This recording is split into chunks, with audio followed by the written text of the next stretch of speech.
NTA Kaduna, your star station.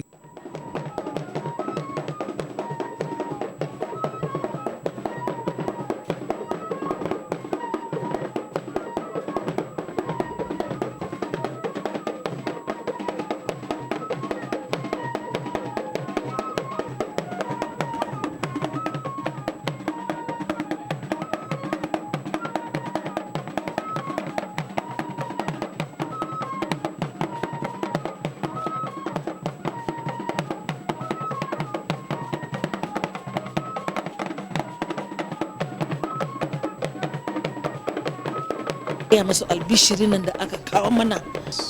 Have a good leadership. Mahimmancin zaman lafiya.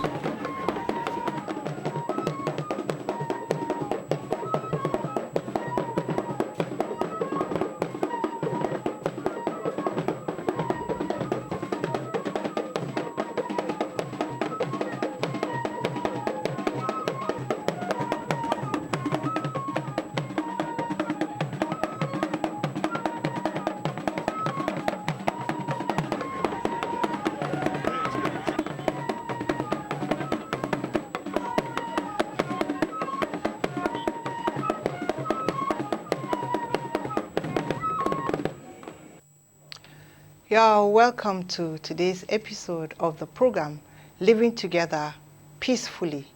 Today we shall be discussing on the topic, Sustainable Livelihood among the Southern Kaduna communities, supported by USAID and NIRI. This program is coming to you live, and we have a session for phone-in where you can call and contribute or ask questions. Please stay with us. We need to do it together. I am Sarali Musa, and I'm not alone in the house. I have capable hands who are going to give us an in-depth into this topic. You will be meeting them in a moment. But before then, let's listen to public views on the topic, Sustainable Livelihood among Kaduna South communities.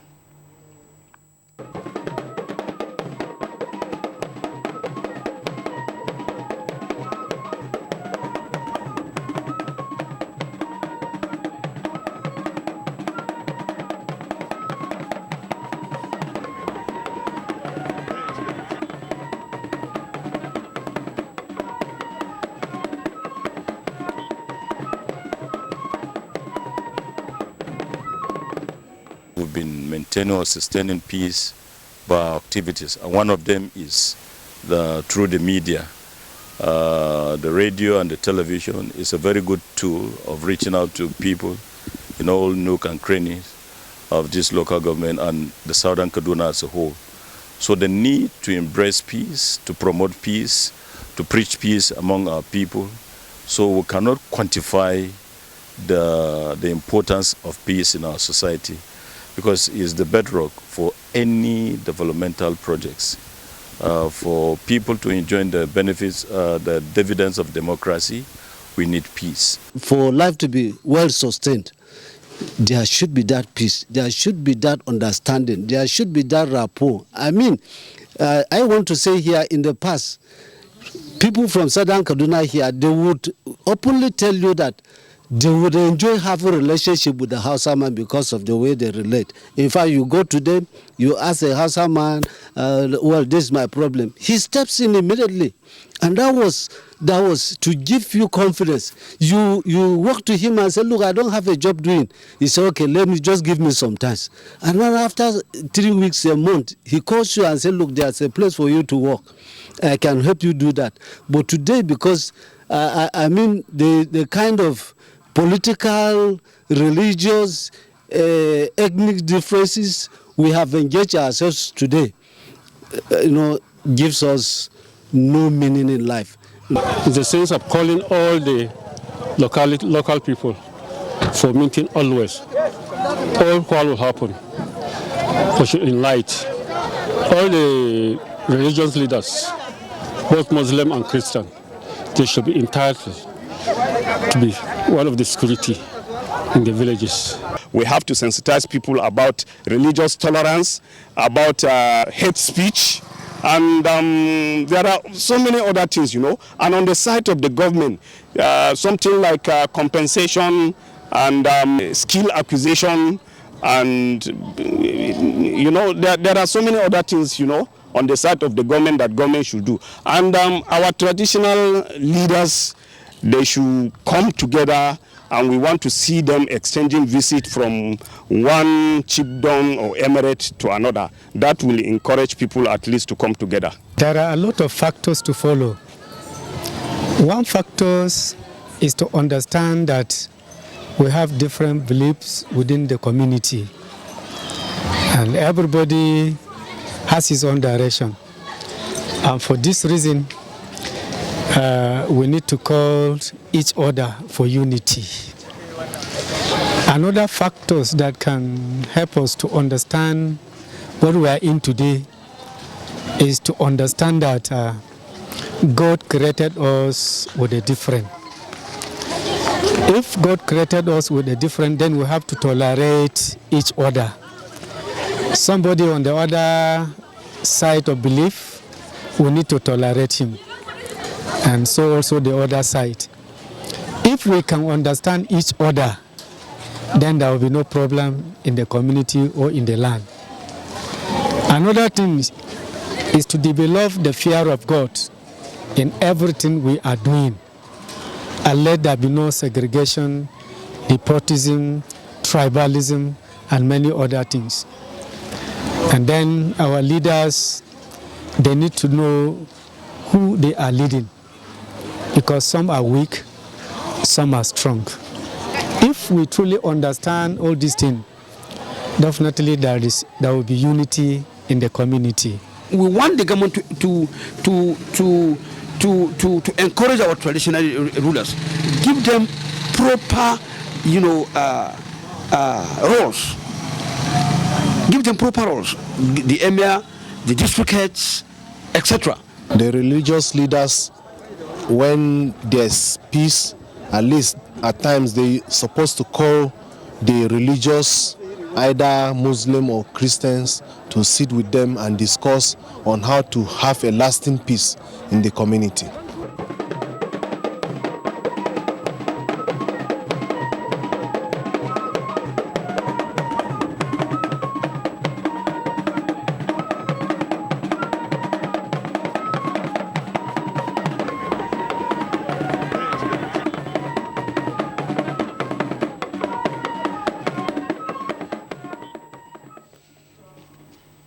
Welcome back. Before we went to listen to what the public have to say, I told you I'm not alone in the house. I have with me capable hands who are going to give us an in-depth into this topic. On my right, I have Comrade Peters Aboki. You're welcome, sir. Thank you. And on my extreme right, I have Engineer Dr. Ramuto Aliu Abarshe. You're also very welcome. Now let's set the ball rolling, sir. I'm going to start with you, sir.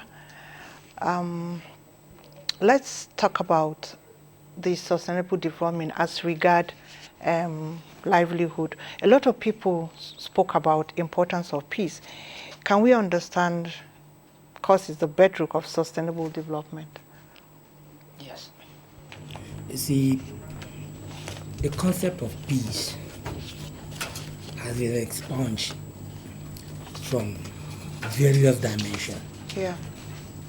But permit me, I may not at this point begin to define it based on different scholars' definition. Yeah.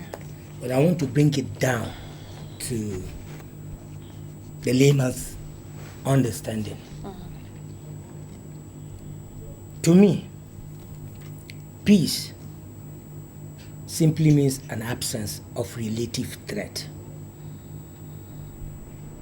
Absence of relative threat. And this threat could be as a result of threat to food, to even clothing, to even where you're sleeping, to your religion, to your identity, to your person,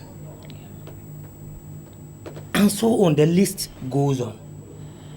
Once there's any threat to anything that has to do with your life, that has anything to do with the basic necessities of your life, livelihood, then there is no peace. If there is no peace, we cannot even practice our religion.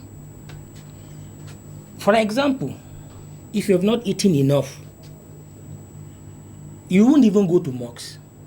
You won't even go to church. So you see, your peace is threatened. Yeah. Now when we're talking about sustainability and you're talking about livelihood, okay, livelihood, to bring it down to the layman's language, what does it really mean? We're talking about means of securing the necessities of life.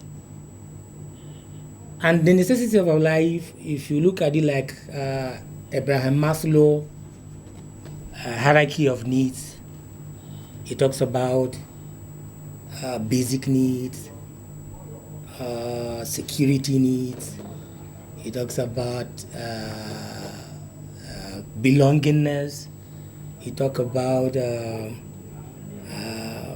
what is it before the actual self-actualization. There's a need in between them. I can't mention it exactly, but there are 5 basic needs according to him.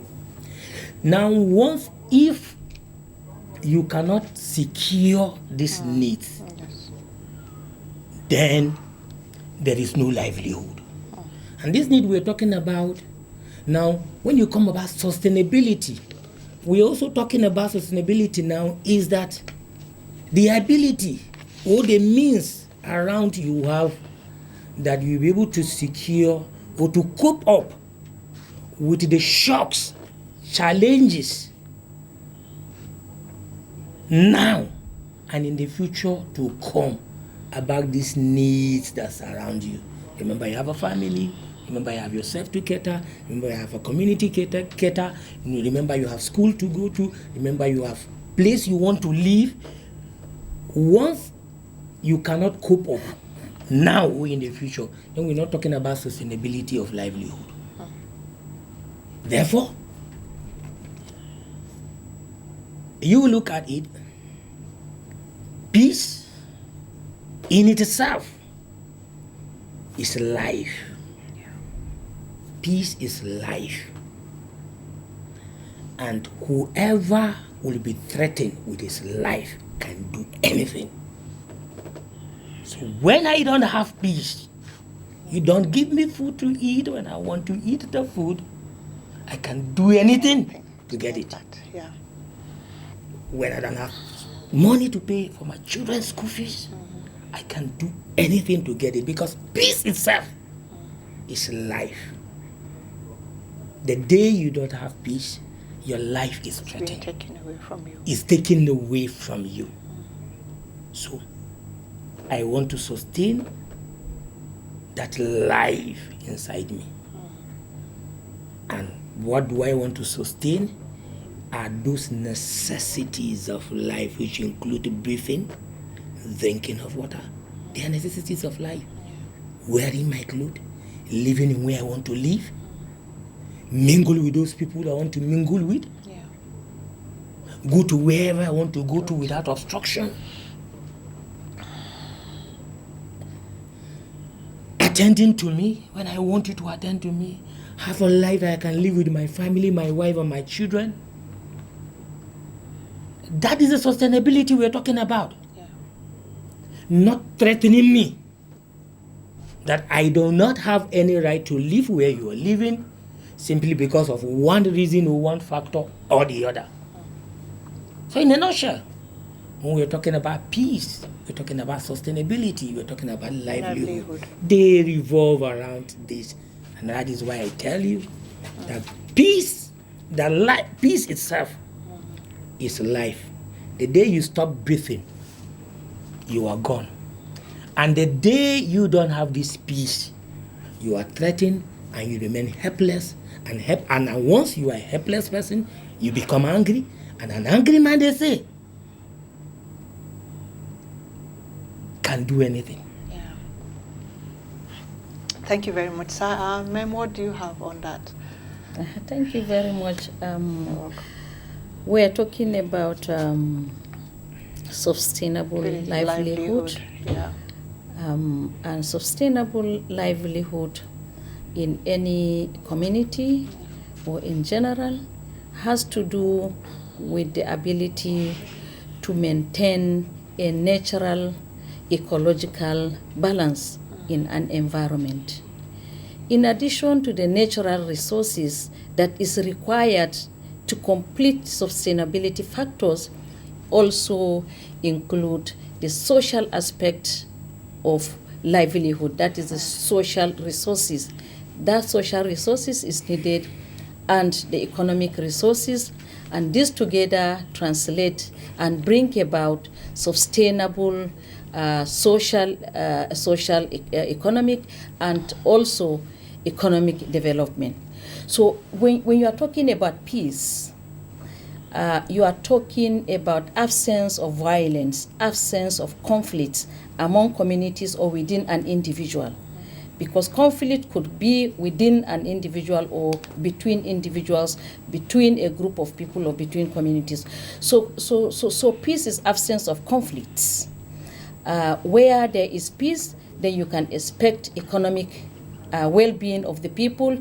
You can expect to see social equity. You can expect to see the natural ecological resources of the environment having to contribute all together to make it a sustainable or a developmental sort of phenomenon in a community or even in a family, in an environment. So for me, peace is truly absence of violence. People living together, interacting, having mutual understanding among them, having mutual respect for each other, having to do their day-to-day activities without restrictions, absence of a curfew in the environment, for example, absence of restrictions, absence of all sort of threats to lives, to our properties, to our whatever that is around us in our environment. If it is left to coexist naturally, it means that in that environment we believe that there is peace. Because if there is no peace, there is nothing like sustainable livelihood of any community. Yeah. Talking about conflict, Ma. In a conflict-ridden community, business operations are being disrupted, and due to unreliable social services. And I can see that operational within the Kaduna South communities. What's your take on that? Like, where's the way out? Because conflict, it's like present. In as much as it comes in and goes out, but then it disrupts social services and all that. So how can that be handled? Because if it is not handled, then definitely sustaining livelihood is going to be a problem. Thank you. In southern Kaduna, there has been conflicts that translates to crisis at various levels. It has been on and on and on and on in the southern Kaduna axis. And it has done a lot of damages to the environment, to the people, to the communities of southern Kaduna. And it has drastically affected the economic development of that area. This crisis has made people to lose trust among them. It has created hatred. It has created restrictions among the communities to interact freely. It has, reduced that relationship that we used to know to nothing. Nobody respect each other. Nobody have confidence on each other. Nobody wants, in fact, you can't go to the farm. During crisis, you can't go to the farm. The grazers cannot graze as in the areas they used to graze. The farmers cannot go to the farm at the time they want to go to the farm. And what does it mean? It means that the economic well-being of the environment, of the community, is being distorted. And if the environment where people look for their daily livelihood is distorted, it means that there is no way you can have any sustainable a livelihood in that environment. So for me, Southern Kaduna needs to say enough is enough. For a simple reason that the communities involved, the Fulbe, the Hausa, the other ethnic groups that are in southern Kaduna need to tell themselves that enough is enough. They should put their past at the back of their minds and focus on how to work together harmoniously to develop southern Kaduna to an amiable level that investors around the world can feel, safe, secured to come and invest. Because if you look at Kaduna, southern Kaduna, it has fertile land, soil, land, and everything. And if given peace, if there is peace, investors can come and make investment that can make southern Kaduna a role model where other communities will want to come and copy from. So it is important for the people, for all of us from southern Kaduna, to tell ourselves the truth. We should tell ourselves what is obtainable. If a community is saying, I have to uproot this community because I am the original community that have existed in this particular area, and the other one, they are settlers, other ones are this and that, it means that we are not ready to tell ourselves the truth. And it means that this problem will continue to linger around the southern Kaduna. It is only the communities in southern Kaduna that have the capacity and the potentials and what it takes to solve the conflicts, the crisis that has been existing, that has been on and on and on and on in southern Kaduna. So my take is that the people that are involved, the Hausa, the Fulani, the other ethnic groups, should sit down and tell themselves that we've been deceiving ourselves. We own southern Kaduna. No one can come from any part of the world to solve our problems. We need to agree to solve our problems by ourselves by saying that, okay, I have offended you and I am sorry. I have forgiven you because I want us to live together like our parents and our grandparents have lived together, even without education in those days. They've lived peacefully, they've lived, like a brothers and sisters, and nothing has hindered anybody from practicing his cultural activities, from practicing his faith or any other thing. And we've been living a very happy life in the past. So let the communities of southern Kaduna come back and talk to themselves. The government can do anything, but government do not have the capacity to solve the crisis, the conflict. They can bring security agencies to say, okay, immediately this crisis started, they brought security agencies to control. Of course, they will pipe it down. Maybe a curfew for 2 days, 24-hour curfew and so on. But is it going to continue? It cannot continue. It will last for 3 or 1 week. And thereafter, if the people have not made up their mind to live in peace, the crisis will still come back.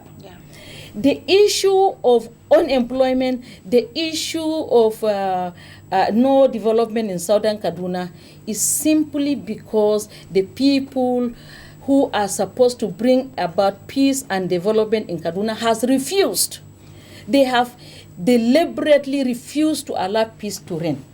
And I'm telling you, if the people from southern Kaduna did not find in their heart, if they don't see in their heart there is reason to end this crisis, it means that the issue of unemployment will continue, the issue of youth taking all sorts of substances that will make them to respect even their parents, to respect their traditional rulers, to respect the church elders, the imams, and the rest of them will not stop. So the earlier all of us from southern Kaduna make up our mind to create peace in southern Kaduna, I think the better for us. So we must find a way of creating or bringing back permanent peace in Kaduna. As soon as we are able to do that, naturally development will come to Kaduna. Why? Because if you look at southern Kaduna, we have a lot of professors. People are well educated. The Hausas people who are into commercial activities are chronic entrepreneurs. they're just ready. They are ready to continue. They are not ready to stop. The Fulbe who are there are only interested in having the land to graze. If you allow them, they will graze. They won't disturb anybody. If you don't close the cattle routes, nothing will happen. If you said, okay, this is the cattle route and I will just maintain my own side of the farm, you continue to do your farming and you have a beautiful harvest. The Fulbe, if you don't block the route, the cattle route, I'm sure they will not want to destroy your food crops. But where that happen, there should be a deliberate action to sit down and settle the Ardos, the Dagachis, and the rest of them, instead of bringing police, who at the end of the day we feel are just extorting. And I think it is easier, it is better for the communities to sit among them and resolve their crisis instead of bringing external people like the security agencies and the rest of them, unless the situation prove abortive, all their effort fails. Of course, in that situation, there is no option than to bring in the external people who are the security. Thank you very much, Dr. Sir. She has spoken about so many things, grazing, farming, and all that. And if you still look at what Hajia has been talking about, the issue of peaceful coexistence is still very strong in development. And one thing that she has said that just come to play is the issue of agriculture. Is a strong source for sustaining livelihood. And if coexistence is not speaking positively on that, and which is already is playing a role in where we are right now, what do we do? What other alternative do we have to sustain this livelihood that we are craving for? What do we do? If our agriculture that is very strong in sustainability is being disrupted, what's the other alternative, if there is? You see, in my opening statement, I did mention to you that depending on what you view peace to be, are you looking at it from the physical violence aspect of it? Or are you looking at it from the theological aspect of it? Are you looking at it from the idealistic part of it? Or from the realist part of it? There are so many dimensions to peace. Like Shahajia, Dr. Abashi has rightly pointed, she has hammered on the physical violence aspect of it. But there are other dimensions to peace. There are so many other dimensions to peace. But maybe if we are talking about the dimension to peace, according to maybe to you, we want to talk about the absence of the physical violence, then you allow me to dwell on it. But there are so many dimensions to peace. So which aspect? Whichever dimension that is going to speak negatively on sustainability, we need to talk about that, because that is very, very vital right now. Sustainability of our livelihood. Just like you said, anyone that is going to touch your peace is going to cause you maybe to be aggressive, as good as killing you. If the same thing is going to cause the sustainability of your livelihood, that is also threatening. Then we look at it from this. Let us not concentrate on the symptoms. Okay. Let's look at the causes. And the solution. And maybe later we'll look at the solutions. Yeah. Southern Kaduna is a dynamic environment. Okay. So blessed with human capacity. As I speak to you, I just learned, I think a day or two ago, that the Southern Kaduna enclave alone has over 187 professors. And yet the result seems not to show so much, in my own opinion. Southern Kaduna, we have a very versatile land, fertile land. You need to go around that place. Immediately after Sabo Tesha, you will begin to admire the kind of land that is in southern Kaduna, till Sanga, to Godo. Yet, what is really happening? I think, basically, if you're looking at the causes, I used to be a proponent of indigenous right, indigenous people right. But not very long ago, it dawned on me when I asked my father a question. I asked him because in my country,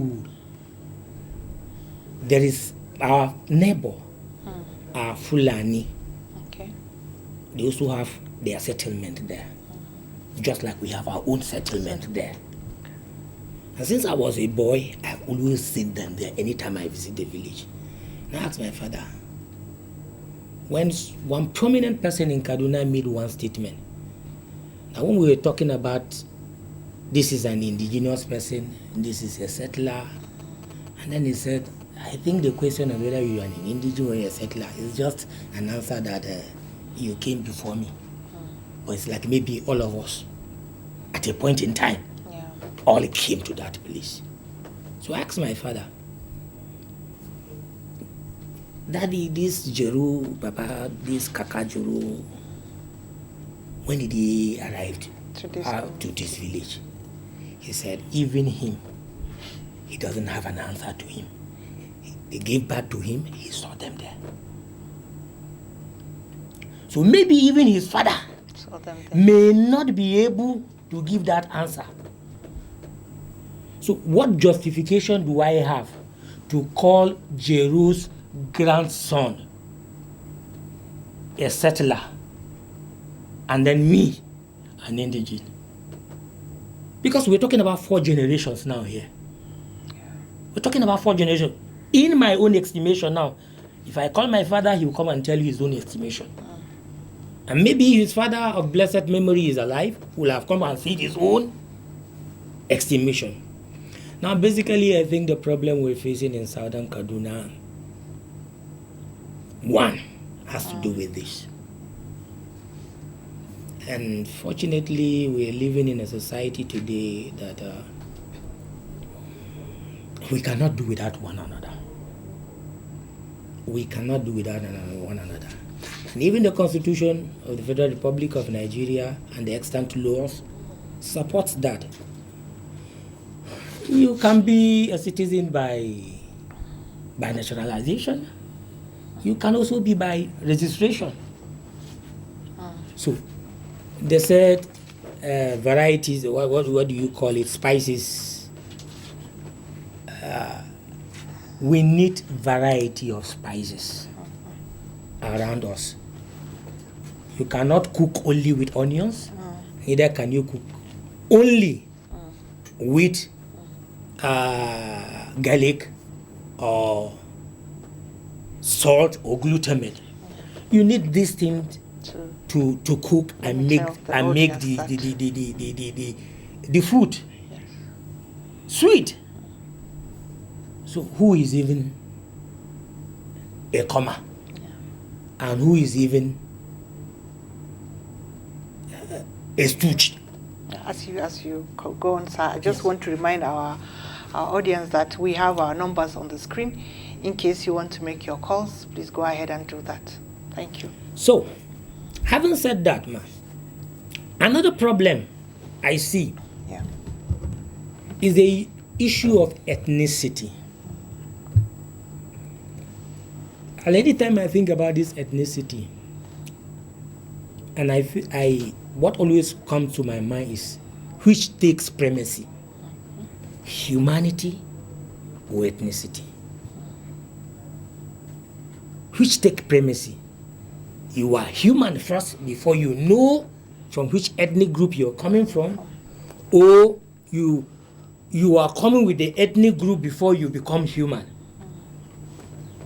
So I think many will agree with me that humanity takes primacy because nobody filled any form to become the ethnic group he is today. The same time, you look at another problem we're facing there. We're talking about religion differences, which I'm sorry, let me pick this. Yes. Hello? Hello. Hello. You're welcome to the live program. Please, your name and where you're calling from.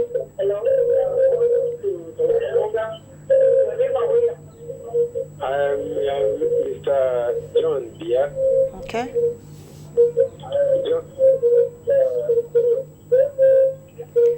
I'm calling from Malali. Okay. Please reduce the volume of your TV. The visitors. Okay. Thank you. Thank you. Okay. Please, let us address this issue from the grassroots. The primary cause of this crisis in southern Kaduna. Yes. The discussion has not really touched what is sparking the crisis in southern Kaduna. We should not run away from the truth. Why, if you cultivate your farm, the primary cause of this problem is the quest for land, and not the issue of religion, not tribal. I don't think there's any religion or tribal that teaches crisis. The primary causes of the crisis is the quest for land. Where farmers, the villagers will cultivate their crops, and the Fulani will go and graze on their crops. That's the cause of this problem. Let me tell you the truth. And nothing that brings about problem. There's no religion, there's no tribal. The primary cause of this problem is the fact that the Fulani graze on the land of the farmers. That is the cause of this problem. If they can address this Fulani that destroy our crops in our villages, and call those Fulani that are hiding in the bush to come and kill our people, wallahi, this problem will stop. Thank you very much, sir. And again, we have been living with Fulani. I know one Ori in my village. In fact, I grew up to see that man who has been living peacefully with him. I school with his children. They are some are mobile police, some are soldiers who have never had any problem. But these Fulani that hide in the forest to come and kill our people is the primary cause of this problem. And not tribal, no religion. Please, we should not associate religion or tribal in this issue. Thank you. Thank you, sir. Yes.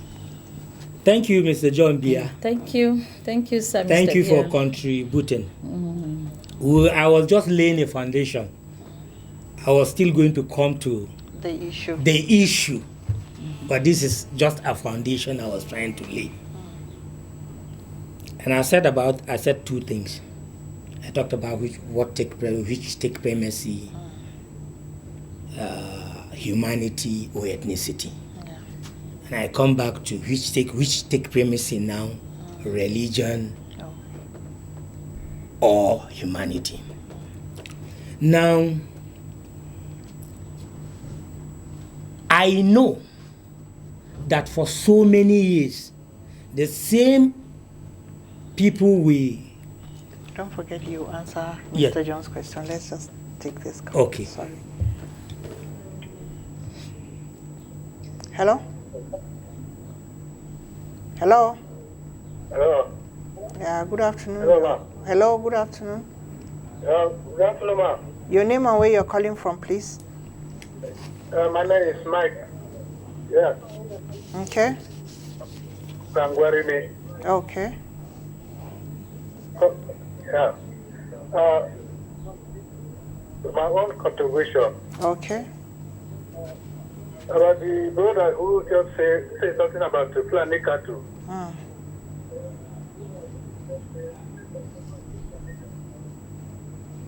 Is what I wanted to say, but I have an addition.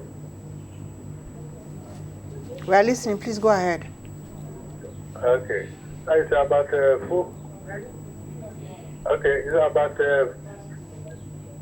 price control.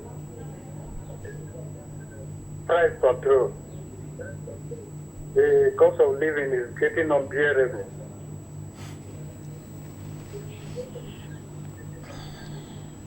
They say some people are working, but the salary is poor and we cannot be able to purchase what we are selling. Well, we are talking about sustainability of livelihood as regard peaceful coexistence, sir. Okay. Thank you. Okay, like I said, we've lived for so many ages. This problem has always been there. Okay. Fulani, who are seen to be dominant in headership, going to people's farm to destroy people's crops. Yeah. But there has always been a traditional way of settling it. And it has worked then. So like John Beer said, I want to go back to him. Yes. Like he said, it is not lie that we have these cases like you rightly pointed. But I'm trying to say that this is not even the foundation of the crisis. This is not even the foundation of the crisis, but this thing has always been there. Even before we started seeing physical escalation of violence. Yes, but this one here said is also an added and a very strong point, which I feel maybe we should say later. Now, you look at it, I have interacted with people, and the worst thing you can tell somebody is somebody that has lived all his life, somebody whose father has lived all his life within this particular domain, and you look at him and call him a visitor, that he doesn't belong there. You are pushing him outside yourself. And once you push him out, if he happens to gain access to an ally who is coming from outside, he will join forces with him. He will join forces with him because he is not wanted in where he calls his home. And now you're pushing him out. And you have an ally now. That will become his friend. Because the enemy of your enemy is your friend.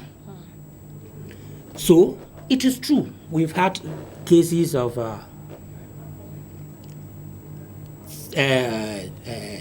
sending underage children to go and to graze with their cattle. And at the end of the day, what do you find? Destruction of crops. And like I said, I told you that peace has so many dimensions. If you disrupt my crops, you're destroying my life.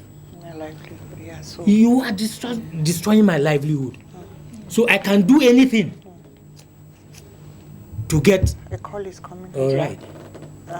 Let's listen. You continue, Haji. I will Yes. listen to this call. Hello, you're welcome. Good afternoon. Yeah. Good afternoon. Good afternoon. Your name and where you're calling from, please. Hello? Your name and where you're calling from. Makera Kakuri. Okay, thank you. My name is Zainab. Okay.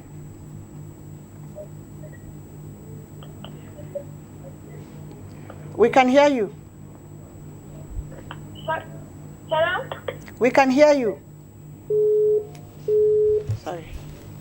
So, in short, what I'm trying to say is this. The underage headers must be stopped. Okay. Government should find a way to stop underage headers from taking their cattle to the forest. In another way also, it is true that urbanization is setting in. And those routes we used to think they are traditional grazing routes, today are blocked. I'll give you an example. From Police College roundabout, going forward like you're going to Marafa, do you know it's a grazing route? Okay. It's a great, go and sit down there one day from morning to evening. You'll find how many cattle will pass there. Call is coming. Yes. Hello? Hello? So people should accommodate one another. Let us, the claim and unclaimed Fulani that are destroying the crops. And I believe that if you send somebody that knows, you send somebody that is grown up enough to take care of the cattle, will not deliberately do that. We had a meeting some time ago, and then somebody now complained to us that he told the boy, remove your cattle from my farm. Yeah. And the boy confidently tell, I don't know, should I express it in Hausa? Say kachile, yadaka zo kana yamana barana. Yadaka zo kana yamana, why are you coming to destroy my crops? Kajika kwanta and you went and you were sleeping there. And the boy replied to him, na gajine, kema kaje kachile sumana. I am tired. You two go and remove them. Remove the cattle from the farm. So you see, the whole thing is that no one is exempted from this blame. Not even from the headers, no from the farmers, because they also complain that their farm routes, their grazing routes has been encroached and they cannot pass and they need to pass. No matter what you do with a header, as long there is a green across the board. Since he cannot use helicopter to go to the green, he will bulldoze his way and go to the green. And in the course of bulldozing his way to go to the green, there will be damages. So you see, we need to accommodate one another. Let us see where I am wrong. I am wrong here. Brother, you are wrong here. Whether I be you Fulani, be you any tribe, when we are wrong, we should admit we are wrong. We should own up to our responsibility we are wrong, so that we can live together. And I tell you the truth. These Fulani headers that people keep talking about, there are Fulani elders that are stationary. They have a place they call home, and they have lived there for donkey of years. Wherever they go, within southern Kaduna, they come back there, except if they are displaced by any form of any conflict. But there are others that are not stationary, that these are transhuman, what do you call them? Transhuman grazers. Yeah. So, like that. So those ones, if you are sending this one that has been staying with you for a very long time, when that one come and they are speaking the same language, he is likely going to align with the foreigner, and then he will cause you havoc. Thank you very much, sir. Dr. Mem, with all that he has said, bulldozing, indigenous issues and all that, we're still focusing on the issue of sustainability of livelihood. How can we have a solution? Bringing what he has said to come to play. They have to bulldoze to a green place, which of course is going to cause disruption.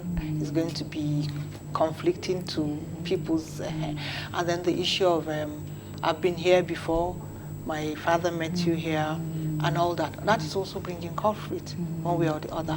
And still our target is we want to have a sustainable livelihood. So what's the solution to all this? Thank you so much. The issue of sustainable livelihood in southern Kaduna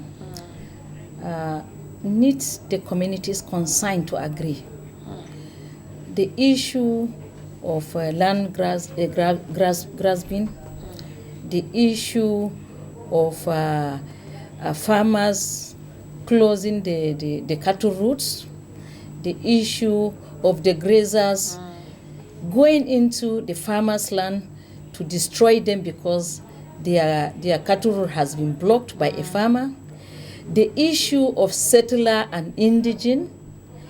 These four factors are something that the local government chairman don't even need to intervene. For me, the traditional rulers, the ROs in these communities, the Dagachis in these communities need to sit down and agree that in my district, my subjects will farm only within the allowable space that is earmarked for farming. And in my district, I will make sure that the local routes, the state stock routes, the international stock route is being respected for peace to reign in Southern Kaduna. Because these routes, they extend beyond Nigeria. They go to African countries.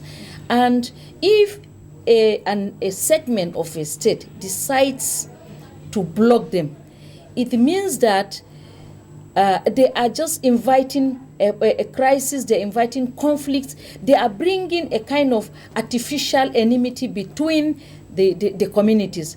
Because if you look at these cattle routes, the local, the national, the international, in most cases around June, they move for a greener pasture for their animals. Okay.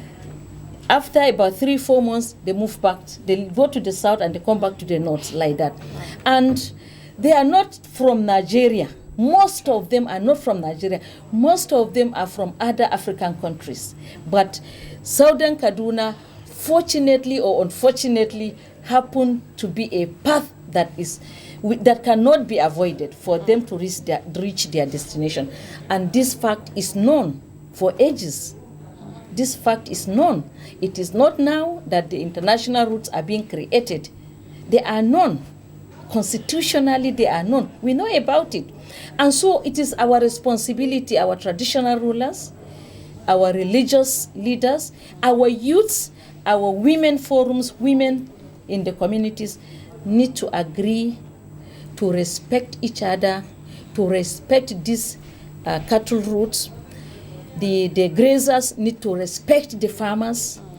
Let them together believe that no one have the capacity to eliminate any other person in that community. So the earlier the communities agree to live together, the better for it. And so as soon as we as women, for example, or leaders, start to tell our children or stop telling our children a kind of negative parental narrative. What do I mean? I mean that our parents should learn to say positive things about a neighboring community, about an ethnic group that is living there, about, for example, a Fulani kind of a tribe, or a Hausa tribe, or an Atiap tribe. Both communities should learn to tell their children things that are positive. For example, tell them about how our parents and grandparents had lived in peace, how Fulani people has gone to the town to celebrate Christmas with Atiap people, for example, how the people in Zango Urban, for example, has celebrated Salah with other tribes within that their own axis. How we used to, play together. How we used to go to the river to fetch water together. How we used to respect each other. Grabbing us on the neck. Yeah. So I think it is possible for us to go back to that, and it is possible for us to be able to tell our children the truth. Because one of the problems in Southern Kaduna is the fact that our children, have an inbuilt hatred for each other, for the neighboring communities. We have to round up. Okay. We don't have a choice. Time is running up. But this is a discussion that can go on and on and on. The issue of peaceful coexistence is so beneficial to all of us. Definitely. We don't have a choice about it. There's nothing we can do about it if we want to develop, if we want to have a good sustainability of our livelihood, and if we want our kids to grow up positively, like you just said. Yes. We have to. We don't have a choice about it to promote peaceful coexistence. And thank you very much. It's been a very wonderful and a beneficial discussion. Wish we could go on and go on and go on, but all the same, let's learn to live peacefully. And on behalf of myself and the crew, we want to say thank you very much for your company, and for those that called us, thank you very much. Stay back, you have the Hausa version of this same program coming up to you very soon. Thank you very much.